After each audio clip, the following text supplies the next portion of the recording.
Prime Minister, meanwhile, under pressure to step up Australia's climate action as a landmark United Nations report urges the world to do more. Instead of announcing a new policy, Scott Morrison, though, has pointed the finger at China, saying the country's emissions account for more than the entire OECD combined.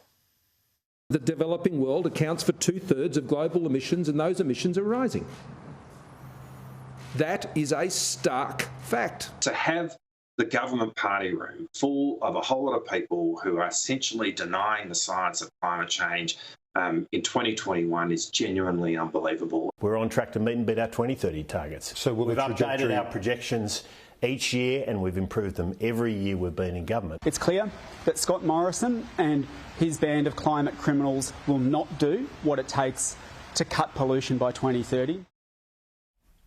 We've got the Glasgow Climate Conference this year. At that conference, we'll have the UK saying we're cutting our emissions by 61%, Germany 45%, the US 35% to 39%, Australia 26% to 28%. Jane, should the government at least look at increasing this target? Well, we're looking to meet and beat that 2030 target. In fact, in just the last 2 years alone, we've seen our emissions projections decreased by around 639 million tonnes. Now, just to give you an indication of what that means, it's the equivalent of taking all 14.5 million cars in Australia off the road for 15 years. So we're actually doing exceptionally well at reaching the targets that we've set. But what about a higher target? The report says what every country is doing is not enough, and we clearly pale into comparison to some of our developed nations. So should we look at increasing? I know you said meet and beat. That's not increasing a set target. Well, we want to make sure that we can get to that 2030 target. And I remind you, Tom, that actually Labor doesn't have a 2030 target. It's quite happy to make a target for 2050, doesn't have one for 2030. Our objective now is to meet and beat that target. We want to make sure that we come in, well under, over deliver on what it is that we've promised. It's fine to say that. I mean, if you want, which is really important. If you want 10 oranges from someone, they say, look, we'll definitely give you 7, we'll probably give you more. You're not getting 10 oranges, are you? No, I think that the most important thing that's come out of this IPCC report is the fact that, that Australian scientists, the ones that are, Commonwealth funded, have been contributing to this report. So there's nothing in there that we haven't learnt before. That emissions are a global problem that will only be solved with a global solution and global action. One country simply, or even just developed nations, can't go it alone. And that the real message there is that the only way we're going to get there is through new technologies. And that's why the Australian government has committed to a $20 billion technology investment roadmap. So get us to zero on emissions. Increasing it, it's a no then, for now. What's that?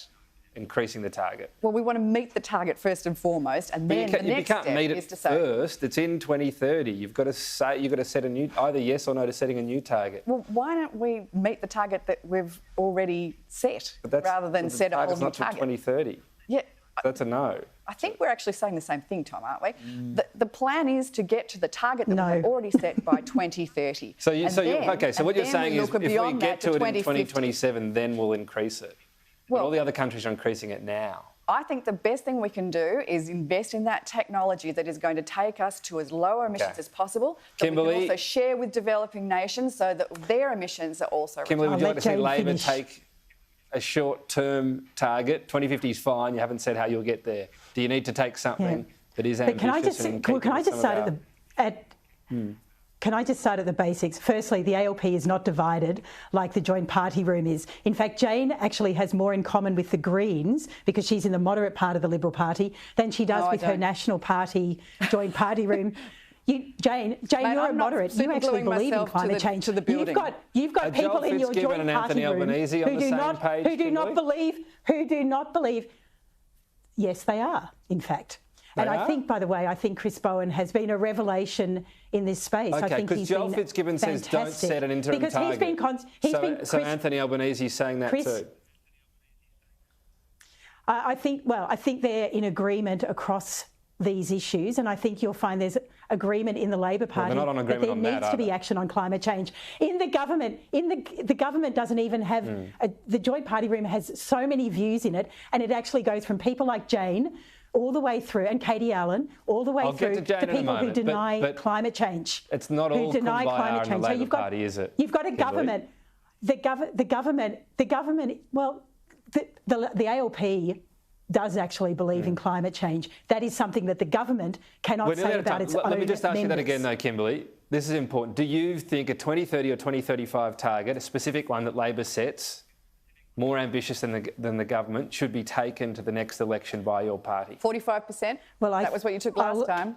I'll leave that to Chris Bowen because he is the spokesperson for it.